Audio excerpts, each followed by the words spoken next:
Assalamualaikum dan salam sejahtera saya ucapkan kepada para penonton. Nama saya Aisyah Balkis binti Azhar dari kelas PM2 dan hari ini saya akan membentangkan hasil video pengajaran saya berkaitan subtopik kata adjektif tahun 4 berikutan tugasan 3 bagi pentaksiran berterusan kursus GPPP 1092 pengantar pengajian pendidikan di bawah bimbingan Puan Najwa, iaitu persembahan KPPB pemanfaatan digital memperkasa pendidikan holistik. Untuk pengetahuan semua, penyediaan video pengajaran ini memerlukan masa kurang daripada 1 hari untuk siap sepenuhnya dan tidak memerlukan sebarang pengeluaran kos. Assalamualaikum dan apa khabar murid-murid? Hari ini kita akan belajar kata adjektif. Siapa tahu apa itu kata adjektif? Okey, kalau macam tu, jom kita lihat gambar yang saya sediakan. Amboi, banyak betul menu sarapan Aman pada pagi ini. Hari ini, Aman menyediakan sarapannya sendiri. Ada air susu yang berwarna putih, salad hijau dan sup tomato merah. Roti yang hangat baru dipanaskan juga tidak dilupakan. Bekas makanan juga berbagai saiz. Contohnya, ada yang besar dan ada juga yang kecil. Setelah selesai bersarapan, Aman membersihkan pinggan dan cawan lalu menyusunnya ke atas rak dengan rapi sekali. Tahukah murid-murid, ada banyak penggunaan kata adjektif dalam rajah sebentar tadi. Ya, perkataan banyak, pagi, putih, hijau, merah, kecil dan rapi merupakan kata adjektif. Kata adjektif bermaksud kata yang menggambarkan sifat sesuatu nama atau frasa nama. Banyak dan rapi merupakan kata adjektif sifat. Pagi pula kata adjektif waktu. Putih, hijau dan merah merupakan kata adjektif warna. Dan akhir sekali, besar dan kecil merupakan kata adjektif ukuran. Menarik bukan? Bagi pengetahuan semua, kata adjektif terbahagi kepada 9 jenis. Kata adjektif pertama ialah kata adjektif sifat ataupun keadaan. Seterusnya, kata adjektif waktu, jarak, bentuk, warna, cara, perasaan, ukuran dan akhir sekali panca indera. Panca indera merupakan kata adjektif deria. Seterusnya, jom kita main dua aktiviti yang berkaitan dengan kata adjektif. Permainan yang pertama diberi nama cuba teka kata adjektif dan permainan yang kedua ialah jom isi kata adjektif. Di sini saya sertakan kod QR permainan untuk murid-murid imbas. Okey, itu sahaja sesi pembelajaran kita pada hari ini. Jumpa lagi. Selamat bermain murid-murid. Dalam menyediakan bahan pengajaran ini, saya menggunakan bahan digital seperti video pengajaran dan juga permainan secara dalam talian. Contohnya, word wall. Saya memilih bahan digital kerana pada pendapat saya, bahan digital merupakan bahan yang sangat relevan untuk digunakan kini sesuai dengan kemajuan teknologi. Bahan digital seperti persembahan audio menerusi animasi atau video yang pelbagai corak dan warna akan menarik minat murid untuk menumpukan perhatian mereka. Bahan digital juga mudah diakses di mana-mana sahaja, tidak kira di rumah maupun di kelas. Jadi dengan ini, guru boleh menghantar bahan digital sahaja kepada murid-murid sekiranya guru tidak dapat menghadiri kelas dan bahan digital ini boleh diguna semula dan tiada had masa penggunaannya. Di sini saya telah sertakan kod QR video pengajaran saya. Cara untuk mengakses video pengajaran ini, pertama sekali adalah pengguna boleh mengakses video pengajaran dengan mengimbas kod QR yang disediakan dengan menggunakan telefon pintar ataupun tablet. Dengan ini, pengguna akan diakses ke laman YouTube dan sedia untuk menonton video. Okey, seterusnya kita akan lihat kepada cara untuk memainkan permainan ini. Pertama sekali, pengguna seperti ibu bapa, guru dan juga murid-murid boleh mengakses permainan dengan mengimbas kod QR yang disediakan menggunakan telefon bimbit ataupun tablet.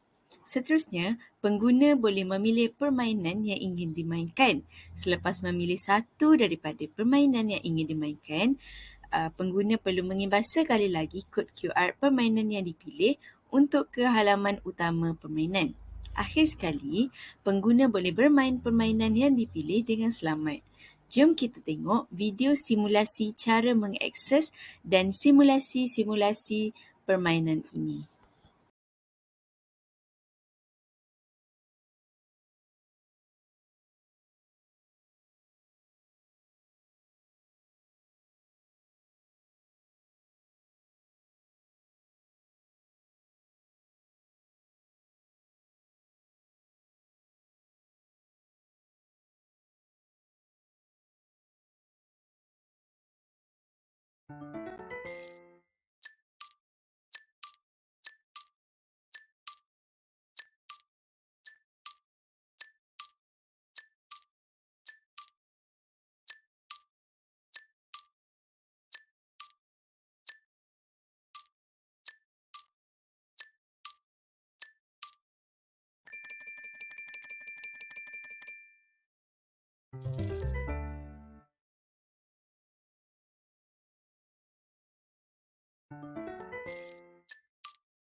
Seterusnya, kita akan lihat kepada cara untuk menghasilkan permainan dalam WordWall.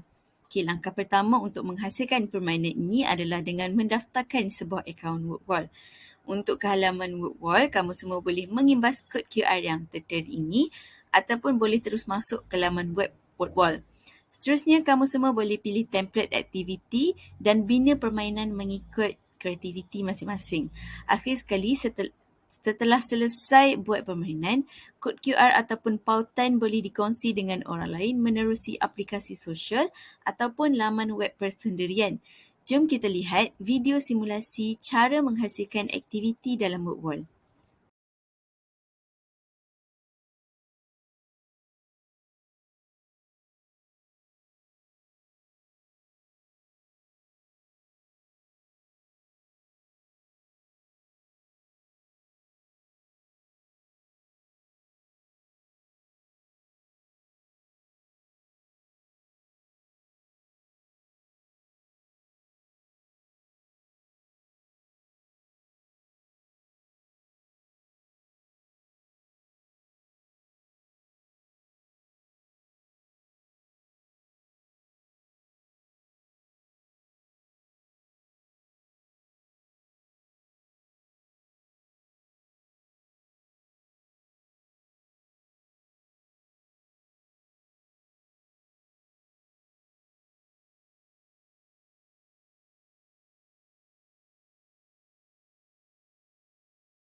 Seterusnya, kita akan lihat kepada aspirasi dan juga hala tuju pendidikan berkaitan video pengajaran yang telah saya lakukan. Okey, pertama sekali kita kena tahu apa itu aspirasi. Okey, aspirasi ni merupakan keinginan ataupun kehendak yang kuat untuk mencapai sesuatu.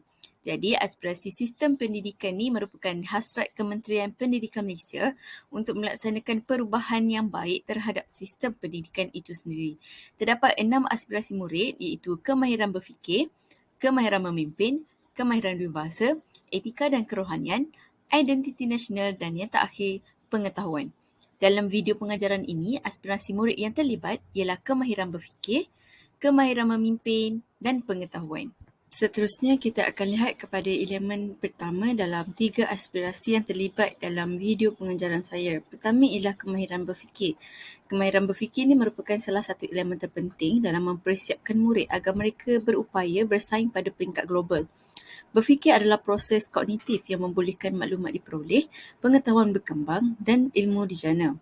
Seterusnya, pemikiran kreatif dan inovatif iaitu kemampuan menginovasi, menjana kemungkinan baharu dan mencipta idea dan pengetahuan baharu amat diperlukan jika murid-murid mahu bersaing pada peringkat global.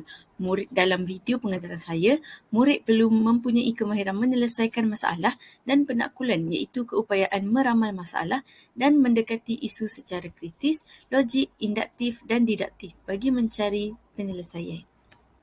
Elemen yang kedua dalam aspirasi murid yang terlibat dalam video ini ialah kemahiran memimpin.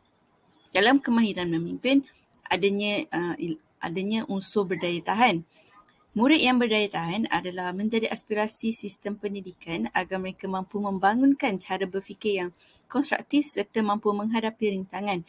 Seiring dengan abad ke-21 ini, negara turut menghadapi cabaran, kesan daripada globalisasi dan perkembangan teknologi maklumat dan komunikasi, serta pengantarbangsaan yang menuntut modal insan agar menjadi progresif serta mampu bersaing di pasaran kerja global. Daya saing adalah faktor penting yang membantu mengekalkan pertumbuhan dan kesejahteraan sesebuah negara dalam ekonomi global untuk jangka masa yang panjang. Elemen terakhir dalam aspirasi murid yang terlibat dalam video pengajaran saya adalah pengetahuan. Jadi setiap murid perlu memiliki keupayaan literasi dan numerasi sepenuhnya bagi melengkapkan mereka dengan kemahiran hidup asas. Kemahiran ini merupakan kemahiran asas yang membolehkan mereka mempunyai pengetahuan agar dapat berfungsi secara berkesan dan bagi membolehkan mereka memupuk nilai untuk diri sendiri, masyarakat dan juga negara. Pengetahuan yang diperoleh oleh murid diseimbangi dengan kemahiran pemikiran kreatif, inovatif, penyelesaian masalah dan kepimpinan serta disejajarkan dengan kemahiran pembelajaran abad ke-21.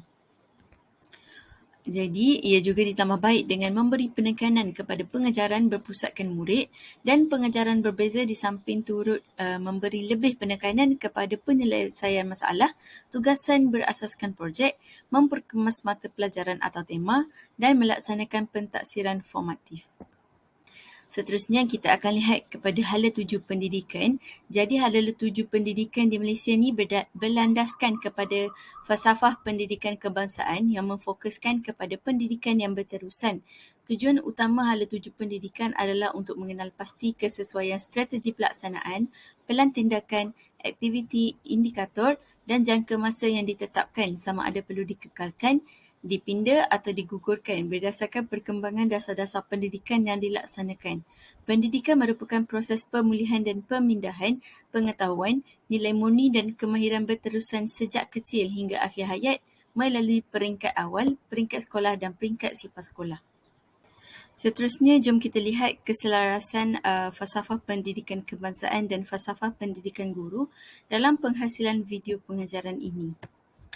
Okey, seterusnya kita akan lihat kepada hala tuju FPK iaitu falsafah pendidikan kebangsaan, di mana hala tuju FPK ni adalah untuk melahirkan insan yang berilmu pengetahuan, berketerampilan, berakhlak mulia dan juga bertanggungjawab serta menjadi warga negara yang baik. Jadi terdapat 2 elemen yang terlibat dalam video saya berkaitan dengan FPK ini. Pertama adalah mewujudkan insan yang seimbang dan harmonis dari segi intelek, rohani, emosi dan juga jasmani, di mana potensi intelek ni memberi fokus kepada daya berfikir dalam aspek 3M, iaitu membaca, menulis dan mengira, berfikir secara kritis dan kreatif serta memanfaatkan ilmu untuk diri dan juga orang lain. Okey, elemen yang kedua adalah pendidikan suatu usaha yang berterusan. Okey, hal ini dikaitkan dengan pembelajaran sepanjang hayat di mana ia menuntut kepada perancangan dan penyesuaian mengikut tahap ataupun peringkat perkembangan kognitif manusia. Okey, seterusnya untuk keselarasan FPG, falsafah pendidikan guru dalam video saya adalah kita lihat kepada hala tuju FPG terlebih dahulu, iaitu untuk menghasilkan guru yang mempunyai kesedaran dan daya pemikiran untuk mengendalikan pengajaran dan juga pembelajaran secara interaktif bagi memperkembang potensi murid. Hal ini juga untuk melahirkan guru yang dapat membudayakan ilmu dalam masyarakat. Jadi, elemen yang terdapat dalam FPG ni, di mana ia berkaitan dengan video saya adalah elemen berpandangan progresif dan saintifik, di mana guru ni mengikut perkembangan zaman semasa dan berusaha untuk tidak ketinggalan dalam arus perubahan zaman. Contohnya, dalam bahan pengajaran ataupun dalam sesi pembelajaran dalam kelas, guru menggunakan bahan digital untuk mengajar. Jadi, ia dapat diklasifikasikan dengan guru mengikut arus masa. Seterusnya, guru memberi penekanan kepada bidang sains dan teknologi di mana guru ni perlulah berfikiran positif, proaktif, inovatif dan motivatif untuk memperkembang diri dan juga ilmu semasa. Seterusnya, kita akan lihat kepada implikasi pendidikan berkaitan video pengajaran ini. Implikasi yang terlibat adalah implikasi terhadap murid, guru dan juga co-curriculum. Pertama sekali, kita akan membincangkan implikasi terhadap murid terlebih dahulu. Di mana implikasi pertama ialah murid dapat meningkatkan kemahiran berfikir aras tinggi mereka, terutamanya untuk menghadapi cabaran abad ke-21. Hal ini dikaitkan dengan murid perlu membina kemahiran inquiry dan juga cara belajar untuk terus mendapatkan pengetahuan sepanjang hayat supaya boleh menghubungkait pelbagai pengetahuan dan mewujudkan pengetahuan yang baharu. Untuk menguasai hal ini, murid-murid dibekalkan soalan-soalan dan tugasan melalui dalam talian dan sebagainya. Seterusnya, video pengajaran ini dapat memberi peluang pendidikan kepada semua murid untuk belajar pada kadar kendiri dan mengejar minat mereka dalam aliran akademik dan sebagainya. Seterusnya, implikasi terhadap persekitaran pembelajaran. Hal ini dikaitkan dengan murid akan belajar dalam persekitaran pembelajaran yang kondusif dan akan berasa terangkum dan terdidik dengan pengalaman pembelajaran di sekolah. Okey. Seterusnya, kita akan lihat kepada implikasi pendidikan terhadap guru. Melalui video ini, guru dapat meningkatkan kemahiran teknologi melalui pembinaan soalan dalam talian dan kaedah mengajar secara digital.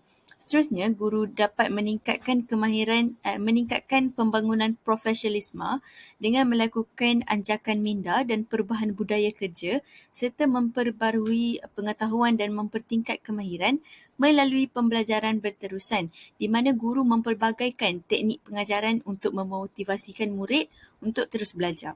Implikasi yang terakhir ialah implikasi terhadap co-curriculum. Melalui video ini, transformasi co-curriculum sekolah rendah berlaku di mana pedagogi menekankan kepada pembelajaran secara mendalam melalui pendekatan PDP yang berasaskan KBAT. Hal ini juga dikaitkan dengan murid dibekalkan dengan nilai relevan bagi menghadapi cabaran abad ke-21. Jadi, siapakah sasaran video pengajaran ini? Jadi, video pengajaran ini dibuat kepada para guru di luar sana yang ingin meningkatkan kemahiran teknologi dalam pengajaran mereka. Dan seterusnya, video ini dibuat kepada para ibu bapa yang ingin membantu anak-anak dalam sesi pembelajaran. Dan akhir sekali, video ini dibuat kepada kanak-kanak yang ingin meluaskan ilmu pengetahuan mereka berkaitan dengan kata adjektif. Kenapa video ini dibuat? Video ini dibuat adalah untuk memberi pendedahan berkaitan pengajaran melalui medium digital kepada guru-guru ataupun ibu bapa di luar sana. Seterusnya adalah untuk memudahkan para guru untuk membuat kaedah pengajaran ataupun untuk guru mempelbagaikan teknik pengajaran mereka di dalam kelas. Seterusnya, video ini dibuat bertujuan murid-murid boleh menonton video secara berulang-ulang untuk belajar. Seterusnya, saya akan menjawab persoalan kenapa saya pilih video YouTube.